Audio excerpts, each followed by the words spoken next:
পূজা মণ্ডপে কেন গেছেন? লজ্জা করা উচিত, তাওবা করবেন, অবশ্যই তাওবা করবেন। বাস করা দুঃসাহস তো পড়ে, তাওবা করে ঈমান ঠিক করবেন আগে, তারপরে কথা হবে।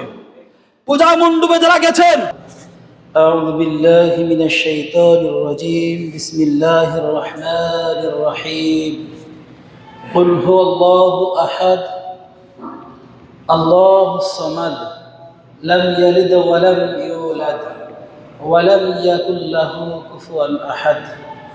আজকের যে আলোচ্য বিষয় সেটা হচ্ছে যে আত-তায়েফাতুল মানসুরা কারা। অর্থাৎ ক্লিয়ারলি কথা বলি, হক বলতে কখনো কাউকে দেখতে হয় না, কাউকে গণতে হয় না। কে আমার বক্তব্যে খুশি হলো, কে আমার পিঠ পেছনে প্রশংসা করলো, কে আমার সমালোচনা করলো, আই ডোন্ট কেয়ার। আমি এগুলো ফলো করি না। আমি শুধু এতটুকু জানি যে আমাকে হক বলতে হবে, সত্য বলতে হবে, এটা আমার দায়িত্ব। এটা কি? এটা আমার দায়িত্ব। অর্থাৎ হক দল কারা, হক দল কারা, সেদিকে মোটামুটি আলোচনা করেছিলাম। আজকে আলহামদুলিল্লাহ একটু আলোচনা করব। প্রথমত যে বিষয়টা আপনাদেরকে বলেছিলাম যে আল্লাহ সুবহানাহু ওয়া তাআলা সূরা নিসা, সূরা আলে ইমরান 3 নম্বর সূরা 104 নম্বর আয়াতে বলছিলেন যে ওয়ালতাকুম মিনকুম উম্মাহ, তোমাদের মধ্যে একটা দল থাকা প্রয়োজন, মানে দল থাকবে, থাকবে না ভাই? লা ইয়াবরাহা হাদা দ্বীন কায়মান ইয়াকাতিলু আলাইহি ইসালাতুন মিনাল মুসলিমিন হাত্তা তাকুম আস-সাআহ। সহিহ মুসলিমের 5562 নম্বর হাদিস। রাসূল কারীম সাল্লাল্লাহু আলাইহি ওয়াসাল্লাম বলেছেন কিয়ামত পর্যন্ত এই জমিনের উপরে একটা দল হকের উপরে প্রতিষ্ঠিত থাকবে, ইউকাতিলুনা ফি সাবিলিল্লাহ ইলা ইয়াউমিল কিয়ামা। কিয়ামত পর্যন্ত যারা জিহাদের সেই বরকতময় মোবারক আমলকে জারি রাখবে এবং এই আমল দিয়ে দুনিয়ার সমস্ত কুফরির অন্তরে ভীত সন্ত্রস্ত করবে, সমস্ত কুফরকে এই জমিন থেকে বিতাড়িত করবে। এই বিষয়টাকে ক্লিয়ারলি বুঝেন। এটা যে ভিন্ন কোনো দল, ভিন্ন কোনো আকীদা বা বিশাল বড় একটা দল বা ছোট একটা দল, এরকম কিছু না। এটা অনেক বড় হইতে পারে, ছোট হইতে পারে, এমনকি একজনও হইতে পারে, হইতে পারে না ভাই? এটা আমি আমার কথা দিয়ে বলবো না, কোরআন এবং হাদিস দিয়ে আপনাদেরকে বলবো। সময় যদি আরেক জুমা লাগে, আরেক জুমা আলোচনা করবো, তারপরে এগুলো ক্লিয়ার করতে হবে। একজনও হক হইতে পারে, হইতে পারে না ভাই? হাদিস আছে না, দুনিয়ার সমস্ত মুসলিম যদি কুফরকে সমর্থন করে, আল্লাহ কি জয় আছে? আল্লাহ কি বলবে? যাক, এখন সমস্ত মানুষ যেহেতু পূজা মণ্ডপে যাওয়া শুরু করেছে, এটাকে হালাল করে দিলাম। এটা কি এরকম হবে? কথা বলবেন, কথা বলবেন। ভয় পাচ্ছেন নাকি? কথা বলবেন আমার সাথে। হক হকের জায়গায় কিয়ামত পর্যন্ত স্থির থাকবে, নাকি আমার আপনার কারণে হক সরে যাবে? সরবে? আমাকে হক ফলো করতে হবে না, হক আমাকে ফলো করবে। কথা বুঝেন? হক আমাকে ফলো করবে না, আমি হককে ফলো করবো।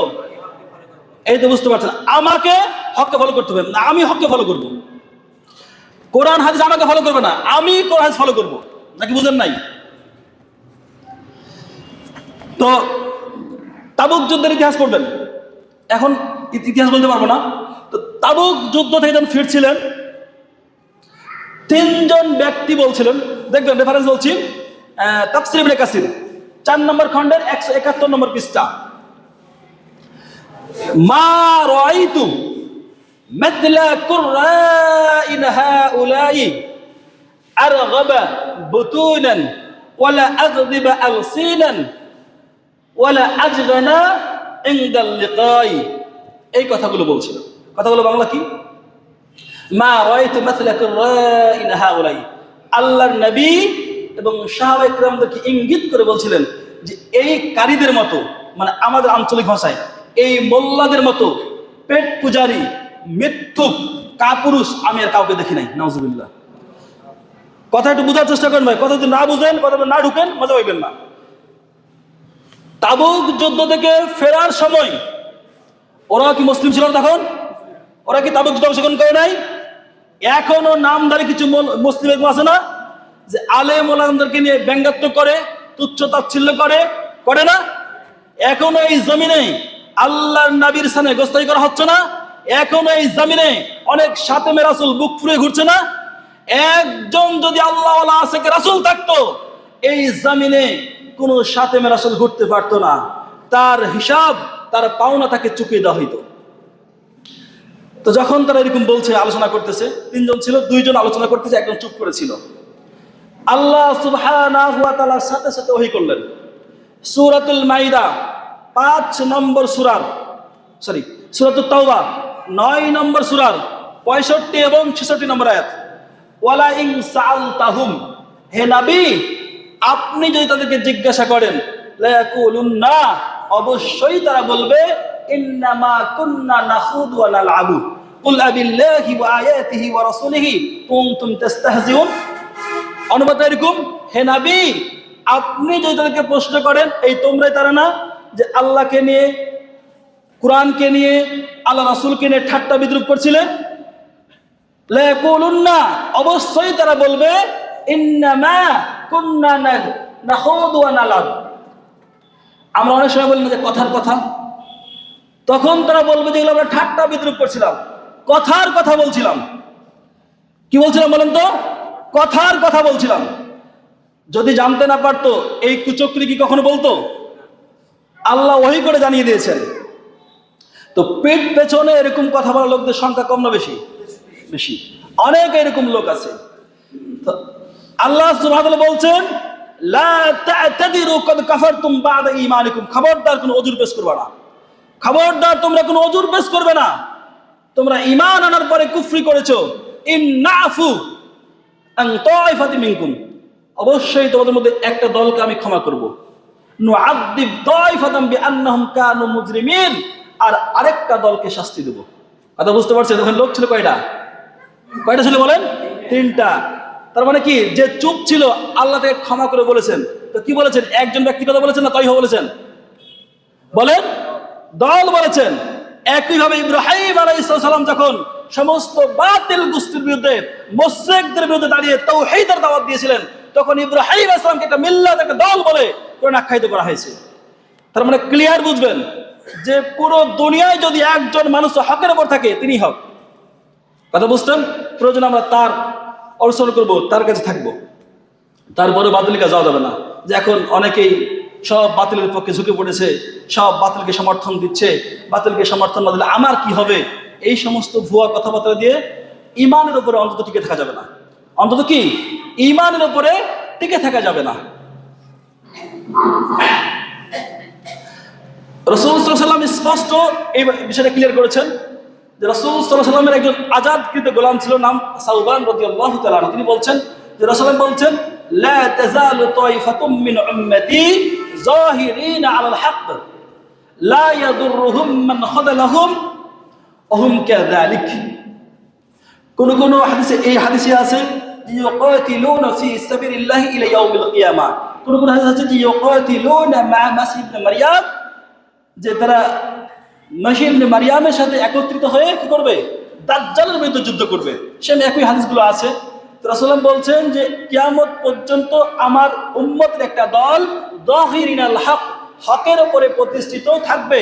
লা ইয়াদুররুহুম মান খাযালাহুম, কেউ যদি তাদের ক্ষতি করতে চায় তাদের কোনো ক্ষতি করতে পারবে না, এবং কিয়ামত পর্যন্ত তারা হকের উপরে অটল থেকে যাবে। বিষয়টা হচ্ছে এটা, আমাদেরকে তাহলে কি করতে হবে? হকের উপরে অটল থাকতে হবে। সহিহ মুসলিমের গুরুত্বপূর্ণ একটা হাদিস, আমরা সবাই জানি হাদিসটা। রাসূল বলছেন যে কানাত বানি ইসরাইল, বানি ইসরাইল কত দলে বিভক্ত ছিল? 72 দলে বিভক্ত ছিল। আর আমার উম্মত ওয়া উম্মতি তাফতারিখু, আমার উম্মত 73 দলে বিভক্ত হয়ে যাবে। প্রত্যেকটা উম্মত জাহান্নামে চলে যাবে, শুধু একটা মাত্র দল হবে জান্নাতি, মা আনা আলাইহি ওয়া সাহবি, আমি এবং আমার সাহাবায়ে কেরাম যে দলের উপরে প্রতিষ্ঠিত আছি সেটা হচ্ছে সেই দল। এখন এই দলটাই বলবো, কথা বুঝেন নাই? যদি মিলে মিলে তবে, না মিলে বাদ। কথা বুঝছেন না? আর তাইফাতুল মানসুরার ব্যাপারে যারা জগৎ বিখ্যাত ফকি আছেন তাদের কিছু মতামত, তাদের কিছু উদ্ধৃতি আমি রেকর্ড করছি। জগৎ বিখ্যাত মুহাদ্দিস, পরিচিত মুখ ইমাম বুখারীকে চিনেন না? চিনেন কি না? ইমাম বুখারীকে আমাদের আহলুল হাদিসদের মধ্যে চিনে না এমন কোন ব্যক্তি খুঁজে পাওয়া যাবে না। উনি এই ব্যাপারে একটা বাব বেঁধেছেন সহিহ বুখারীতে, 7311 নম্বর হাদিস দেখে নেবেন। বাবু কওলিন নবী সাল্লাল্লাহু আলাইহি ওয়াসাল্লাম, লা তাযালু তাইফাতুন মিন উম্মতি যাহিরিনা আলাল হক ইউকাতিলুনা ওয়া হুম আহলুল ইলম। ইমাম বুখারী রাহিমাহুল্লাহ বলছেন, কিয়ামত পর্যন্ত হকের উপরে, সহিহ মানদণ্ডের উপরে, তাওহীদের উপরে যেই দলটা প্রতিষ্ঠিত থাকবে সেটা হচ্ছে ওই দলটা কিয়ামত পর্যন্ত যেই দলের কর্মসূচি জিহাদ ফি সাবিলিল্লাহ থাকবে, এবং এরা হচ্ছে আহলুল ইলম। ইলমুল হাদিসের আরেকজন উজ্জ্বল নক্ষত্র ইমাম তিরমিজি রাহিমাহুল্লাহ উনি বলছেন হুম আসহাবুনাল মুহাদ্দিসিন, এরা হচ্ছে মুহাদ্দিস ইকরাম, যারা হাদিসের দাস দেয়, যারা হাদিসের চর্চা করে, যারা হাদিসের আমল ও তাহজিব তারদুমকে, যারা আহলে তারিখ তবিয়তকে যারা জাতির মধ্যে পুনঃপ্রতিষ্ঠিত করবে, যারা মানুষদেরকে এই হাদিসের দাস দিবে, এরা হচ্ছে তারা। ইমাম আহমদ ইবনে হাম্বল রাহিমাহুল্লাহ আলাইহি, আপনারা জানেন যে হাদিসের জগতে সবচেয়ে বড় হাদিস গ্রন্থ যিনি রচনা করেছেন তিনি হচ্ছেন আহমদ ইবনে হাম্বল রাহিমাহুল্লাহ। তিনি বলছেন যে ইন তাকুনু আহলুল হাদিস ফালা আদরি মানহুম, এই হকের উপরে প্রতিষ্ঠিত দলটা যদি আহলুল হাদিস না হয় তাহলে আমি জানি না সেই দলটা কারা, আমার জানা নাই সেই দলটা কারা। ইমাম নববী রাহিমাহুল্লাহ, ইমাম নববী রাহিমাহুল্লাহ উনি বলছেন যে কোরআন এবং সুন্নাহ, ভালো করে খেয়াল করেন, কোরআন এবং সুন্নাহ তাওহীদের মূল ভিত্তিকে প্রতিষ্ঠিত করার জন্য মুসলিমদের একটা দল, মুসলিমদের একটা দল, এটা নির্দিষ্ট কোনো একটা পেশার উপরে নির্দিষ্ট একটা বৈশিষ্ট্য উপর নয়। কেউ মুজাহিদিন হবে, কেউ ফকি হবে, কেউ মুফাসসির হবে, কেউ মুহাদ্দিস হবে, কেউ মসজিদ পরিচালনা করবে, কেউ মাদ্রাসা পরিচালনা করবে, কেউ সমাজ পরিচালনা করবে, কেউ আবার দেশ ও রাষ্ট্র পরিচালনা করবে। পুরো দেশ ও রাষ্ট্র পরিচালনা করতে গিয়ে কোরআন ও সুন্নাহর কাছে তারা নিজেদেরকে উৎসর্গ করে দিবে, না ব্যক্তিগত স্বার্থ না দুনিয়াবী কোনো স্বার্থের কাছে তারা বিক্রি হবে। কথা বুঝতে পারছেন?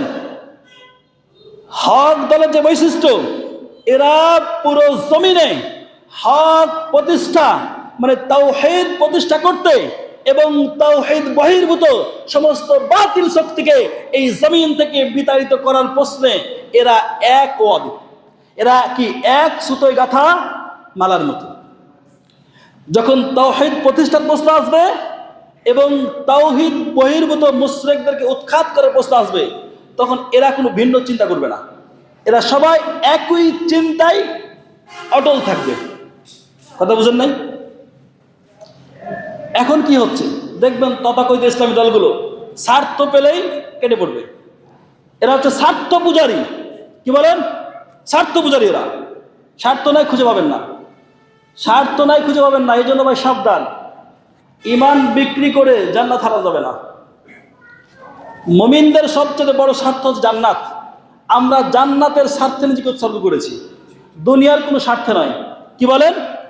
দুনিয়ার কোনো স্বার্থে আমরা নিজেদেরকে বিক্রি করি নাই, উৎসর্গ করি নাই। যেখানে জান্নাতের স্বার্থ থাকবে সেখানে আমরা আছি। দুনিয়ার কোনো স্বার্থ পাই নাই এই জন্য আপনার সাথে থাকবো না বা আপনার সাথে চলে যাবো, এরকম ব্যক্তি আমরা না। এদের গুরুত্বপূর্ণ কিছু সিফাত আমি বলছি, এদের গুরুত্বপূর্ণ কিছু বৈশিষ্ট্যগুলো বলে দিচ্ছি। এই বৈশিষ্ট্যগুলো দেখে দেখে চিনে নেবেন এবং এদের সাথে সঙ্গ দিবেন। কথা বোঝেন নাই? আর একটা সতর্ক বলে দিচ্ছি, সূরা তাওবা 9 নম্বর সূরা 23 নম্বর আয়াত, ভালো করে খেয়াল করবেন।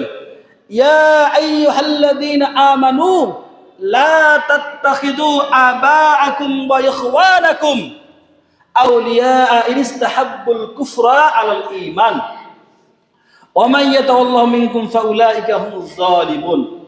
আল্লাহ সুবহানাহু ওয়া তাআলা তাওহীদের মানদণ্ডে অটল থাকার প্রশ্নে বলে দিয়েছেন, ঈমানদার শোনো, তোমাদের ঈমান আনার তাওহীদের উপর টিকে থাকার জন্য প্রথম যেখান থেকে বাধা আসবে সেটা হচ্ছে তোমার বাপ দাদা।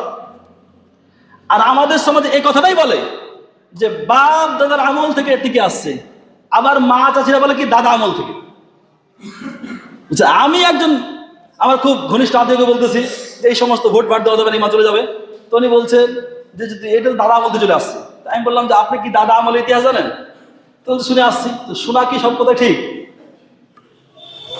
ওরা ওদের কার্যক্রম এতটাই প্রচার প্রসার করেছে, ওরা অনেকটাই সফল, কিন্তু ব্যর্থ হচ্ছে আমরা, যে আমরা ওইভাবে তাওহীদকে প্রচার করতে পারি নাই, মানুষের কাছে তাওহীদকে পৌঁছাতে পারি নাই, কিন্তু তারা ঠিকই তাদের কার্যক্রম পৌঁছে দিয়েছে। ইভেন আপনি দেখেন পাশ্চাত্য এলাকা, পাহাড়ি অঞ্চলগুলোতে খোঁজ খবর নিয়ে দেখেন, খ্রিস্টান মিশনারি লোকেরা কি পরিমাণ কাজ করছে, কি পরিমাণ অর্থ তারা বিনিয়োগ করছে মুসলিমদেরকে খ্রিস্টান ইহুদি পথভ্রষ্ট গোমরা অর্থাৎ দিন থেকে সরিয়ে দেওয়ার জন্য। আপনি খোঁজ খবর নিয়ে দেখেন, পার্বত্য চট্টগ্রামের খোঁজ খবর নিয়ে দেখেন যে কি পরিমাণ কাজ তারা করছে, আর আপনি আপনার ঘরটাই ক্লিয়ার করতে পারছেন না। আর আপনি বলছেন আপনি মুজাহিদ হয়ে গেছেন, আপনি একদম এই কিছু রাখবেন না, সব শেষ করবেন। আমার যদি বলা হয় ভাই 200 টাকা দেন দিনের জন্য, তারা পাওয়া যাবে খুঁজে। এই হচ্ছে আমাদের ঈমান। যে ইমান ফজরে জাগতে পারে না, সেই ইমান না জানে কি হবে যে এই দুনিয়াকে জাগাবে, আমি তাই চিন্তা করি। অনেকেই ফজরের নামাজ না পড়ে জুমার নামাজ পড়তে চলে আসছে, অনেকেই এরকম আছে। তো আল্লাহ বলছেন যে খবরদার কেউ যদি ইমানের উপরে কুফরকে প্রাধান্য দিয়ে দেয়, ইনিস্তাহাব্বুল কুফরা আলাল ইমান, ইমানের উপরে যদি কুফরকে প্রাধান্য দেয়, তাহলে খবরদার সে তোমার বাপ হোক, ভাই হোক, জ্ঞাতিগোষ্ঠী হোক, যাই হোক, তাকে গ্রহণ করা যাবে না। আফসোস, অথচ এদেশের মানুষ আল্লাহর বিরুদ্ধে কথা বললে সমস্যা নাই, রাসূলের বিরুদ্ধে কথা বললে সমস্যা নাই, কোরআনকে ব্যঙ্গ করলে সমস্যা নাই, দিনকে ব্যঙ্গ করলে সমস্যা নাই, দিনের একাধিক বিধানকে ধ্বংস করলে সমস্যা নাই, কিন্তু নেতার বিরুদ্ধে কথা বললে তার ইমান এমন মানে জ্বলে উঠবে, একা রুখা যাবে না। দেখলাম গতকালকে পরশুদিন বিএনপির দুই দলে কথা হচ্ছে, একটা মা তুল্য মহিলাকে একটা লাথি মেরে দিল, মানে নাই। অবশ্য মেয়েদেরকে ইসলাম স্পেশাল সম্মান দিয়েছে, তাই নাই? আমি সাপোর্ট করছি না, কিন্তু সামান্যতম নীতিবোধ থাকলে, মানে নৈতিক থাকলে একটা বয়োবৃদ্ধ মহিলাকে লাথি মারা যায়? এটা হচ্ছে গণতন্ত্রের ফসল। কি বলেন তো? এটা হচ্ছে গণতন্ত্রের ফসল। যারা গণতন্ত্র করে এদের মধ্যে কোনো নীতিনৈতিকতা থাকবে না। নিজের সাথে মিললে ভালো, না মিললে সে হিংস্র হয়ে যাবে। কথা বুঝতে পারছেন? সে হিংস্র হয়ে উঠবে, সে যে কিছু করতে পারবে। এই জন্য ভাই আমার, আপনাদেরকে দিনের স্বার্থে ভালোবাসি, আপনি আপনার জীবনটাকে পরকাল কেন্দ্রিক করে গড়ে তুলুন। আপনার জীবনটাকে আপনি আখিরাতমুখী করেন, এই দুনিয়ার স্বার্থ কয়দিনের জন্য। প্রিয় ভাই আমার, আপনি কি চান না আপনার শেষটা এরকম মসজিদের আঙ্গিনায় হোক? আপনি কি চান না আপনার জীবনের শেষ মুহূর্তটা সালাতের মধ্যে হোক? আপনি কি চান না আপনার শেষ মুহূর্তটা রুকু কিংবা সিজদায় হোক? আপনি কি চান না আপনার শেষটা কোরআন তেলাওয়াত অবস্থায় হোক? আপনি কি চান না আপনার শেষটা তাহাজ্জুদের নামাজে দাঁড়িয়ে হোক? আপনি যদি মিছিল মিটিং আর এই সমস্ত পাপাতে লিপ্ত থাকা অবস্থায় এই দুনিয়ার শেষ নিঃশ্বাস ত্যাগ করেন, না জানি কি ভয়ঙ্কর অবস্থা আমার আপনার জন্য অপেক্ষা করছে। প্রিয় ভাই আমার, দুনিয়ার এই সমস্ত লানত, দুনিয়ার এই সমস্ত পাপাচার থেকে নিজেকে মুক্ত করুন। আল্লাহ সুবহানাহু ওয়া তাআলা আমাদের প্রত্যেককেই সহি দিন বুঝার তৌফিক দান করুন, আমিন ইয়া রাব্বাল আলামিন। তাহলে ক্লিয়ার বুঝতে পারলেন কি? মানে তাওহীদ গ্রহণ করার ক্ষেত্রে প্রথম বাধা কোন জায়গা থেকে আসবে বলেন? পরিবার থেকে। বুঝেন নাই? পরিবার থেকে আসবে। সূরা মাইদা 5 নম্বর সূরার 54 নম্বর আয়াতটা ভালো করে পড়বেন। আল্লাহ সুবহানাহু বলছেন, ইয়া আইয়ুহাল্লাযীনা আমানু মাইয়ারতাদ্দা মিনকুম আন দীনি। ভালো করে খেয়াল করেন, হে ঈমানদারগণ, তোমাদের মধ্য থেকে কেউ যদি ইরতাদ্দা মানে কি করা বলেন তো? মুখ ফিরিয়ে নেওয়া। কি করা? মুখ ফিরিয়ে নেওয়া। মানবই না, এরকম মানুষ করে না যে ভাই শুনুন শুনুন, তোর কথা শুনবো না। এটাকে আরবিতে কি বলে বলেন তো? ইরতাদ্দা বলে, মুরতাদ্দা বলে। যে কেউ যদি দিন থেকে মানে তাওহীদ থেকে, হক থেকে মুখ ফিরিয়ে নেয়, ওমাইয়ারতাদ্দা, কেউ যদি মুখ ফিরিয়ে নেয়, তাহলে আল্লাহ কি বলছেন? ওমাইয়ারতাদ্দা মিনকুম আন দীনি, কেউ যদি দিন থেকে মুখ ফিরিয়ে নেয়, তো আল্লাহ সুবহানাহু ওয়া তাআলা বলছেন খুব শীঘ্রই একটা দল আনবেন।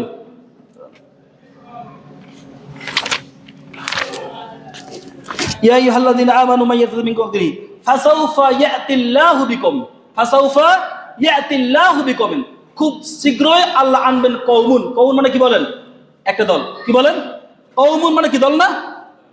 ফাসাউফা ইয়াতিল্লাহু বিকুম, খুব শীঘ্রই, সাউফা খুব শীঘ্রই আল্লাহ একটা দলকে নিয়ে আসবেন, একটা দলকে নিয়ে আসবেন। আল্লাহ যে দল নিয়ে আসেন সেটা কি বাতিল হবে নাকি ভাই? কথা বলেন, বাতিল হবে? আল্লাহ কি বাতিল কোন দলকে এই জমিনে প্রতিষ্ঠিত করবে নাকি?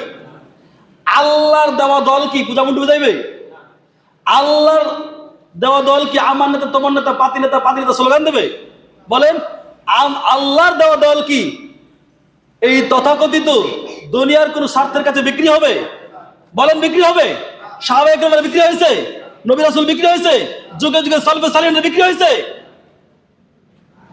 ইন্নামা ইয়াখশাল্লাহা মিন ইবাদিহি উলামা, এই জমিনে একমাত্র যোগ্য উত্তরসূরি, আল্লাহকে ভয়কারী আলেম ওলামারা এই জমিনের যোগ্য উত্তরসূরি নেতৃত্বের। কিন্তু আলেমদের খুঁজে পাওয়া যাচ্ছে ভাই? ইনশাআল্লাহ আসবে সেই দিন।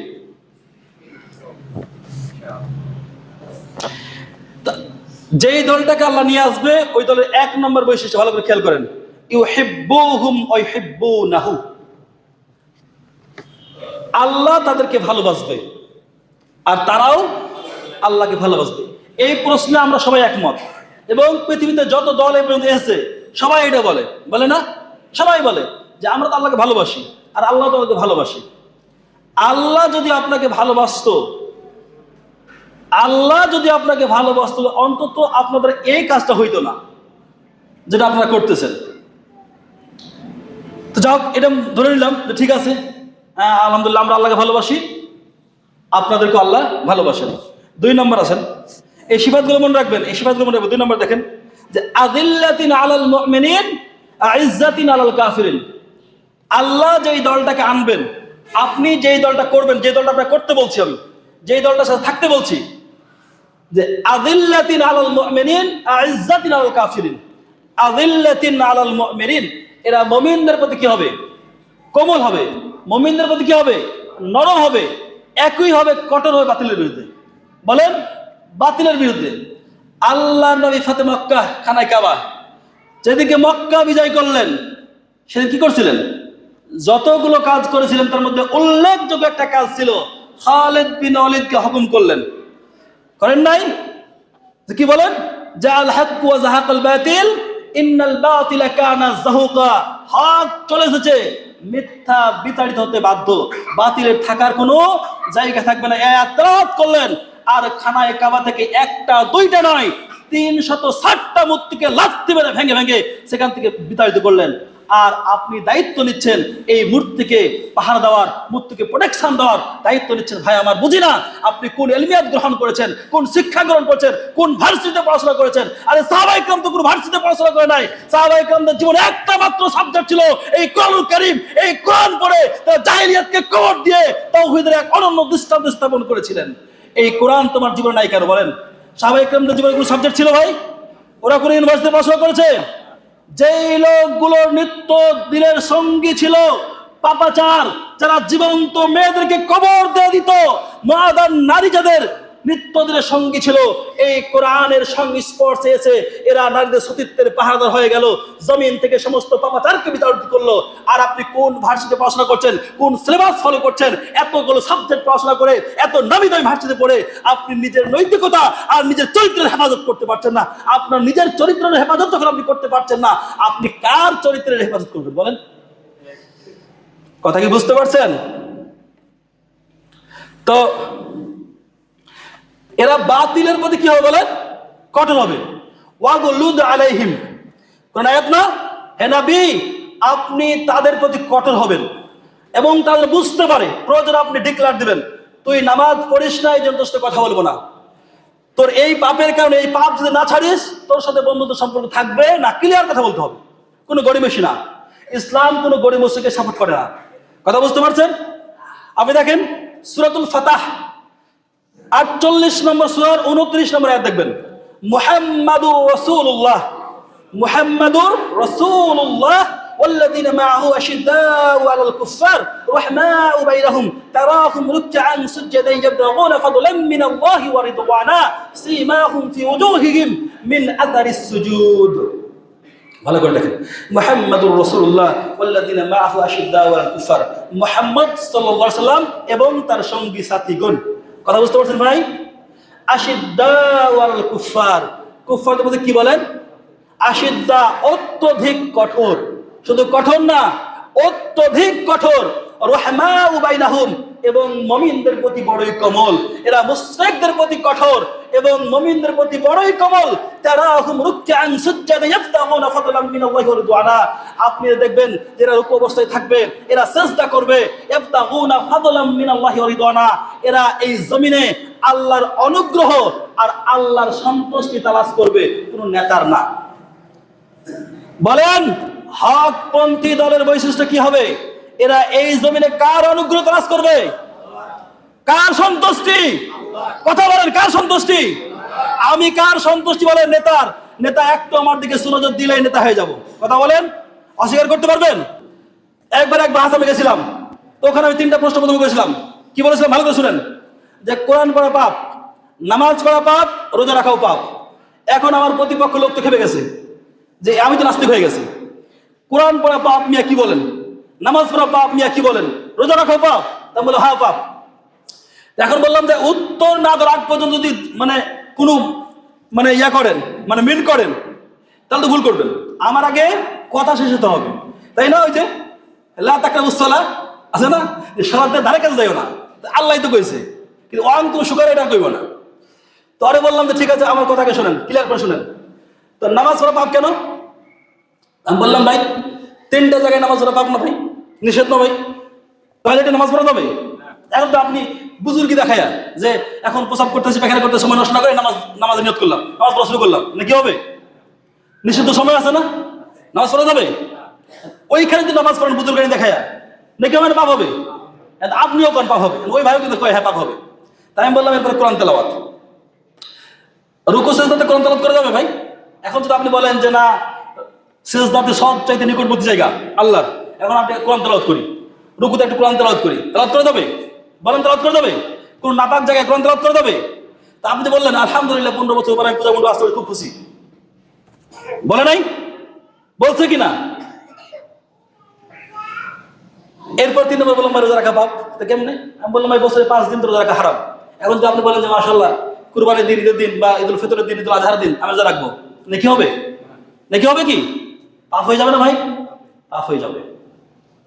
আপনার বোঝাতে ভুল আছে, আপনি এখন বুঝতে পারেন নাই। আপনার বোঝাতে এখনো ভুল আছে, আপনি বুঝেন না। বুঝলে আমাদের কাছে আসেন, আপনাকে হক বুঝাই দিই। যদি না বুঝেন আপনার কাছে আসেন, আমি আপনার হক বুঝাই দিই। আপনি যেটা বুঝছেন সেটা হক না, এটা বাতিল, স্পষ্ট বাতিল, এটা স্পষ্ট কুফর, স্পষ্ট কুফর। এটা গণতন্ত্র কোনোদিন হক হতে পারে না, গণতন্ত্র স্পষ্ট কুফর। এই গণতন্ত্রের জন্ম হয়েছে এই কোরআনকে অপমান করার জন্য। বলেন এই কোরআনকে কে কে অপমান করতে চান? কথা বলেন, কারে দুঃসাহস আছে এই কোরআনকে অপমান করার? গণতন্ত্রকে যারা কোনোভাবে সাপোর্ট করে, মূলত এই কোরআনকে অপমান করা দুঃসাহস তারা দেখিয়েছে। সাবধান, এই দুঃসাহস দেখাবেন না, আল্লাহ সুবহানাহু ওয়া তাআলা হালাক করে দিবে আপনাকে। তো যেটা বলছিলাম যে যারা হক পন্থী হবে এরা কখনো কারো সুনজর কামনা করবে না। করবে? কথা বলেন না ভাই, করবে? কখনোই সুনজর কামনা করবে না। ইয়াবতাগুনা ফাদলাম মিনাল্লাহি ওয়া রিদওয়ানা, এরা আল্লাহ সুবহানাহু ওয়া তাআলার সন্তুষ্টি, আল্লাহ সুবহানাহু ওয়া তাআলার অনুগ্রহের জন্য এরা এদিকে পাগল করে রাখবে।